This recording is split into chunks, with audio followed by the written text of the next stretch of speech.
Bonjour à tous, toute la France en rêvait, alors les Bleus l'ont fait. Grâce au doublé d'un Antoine Griezmann encore irrésistible, l'équipe de France a éliminé les champions du monde allemands en demi-finale de l'Euro. L'équipe est en extase et c'est une véritable vague d'euphorie qui s'abat sur toute la presse française.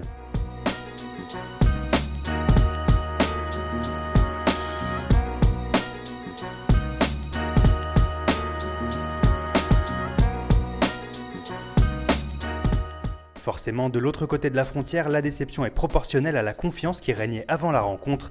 Bild nous offre un petit jeu de mots entre le surnom de Schweinsteiger et le verbe pleurer pour exprimer la détresse des Allemands. Le quotidien parle même de véritable drame pour la Mannschaft.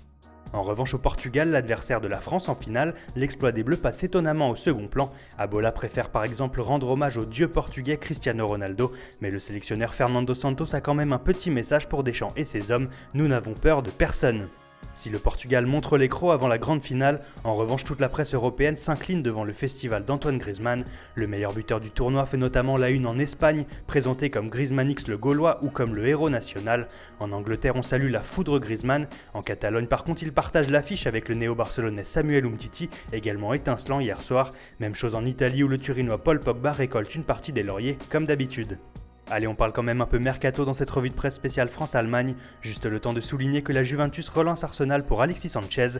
Une offre de 35 millions d'euros est dans les tuyaux pour le Chilien qui aurait demandé à quitter les Gunners. Et au Portugal, mauvaise nouvelle pour Paris dans le dossier Joao Mario. Alors qu'on parlait le mois dernier d'un vrai intérêt du champion de France pour l'international portugais, l'Inter Milan pourrait mettre tout le monde d'accord dans ce dossier avec une offre de 40 millions d'euros.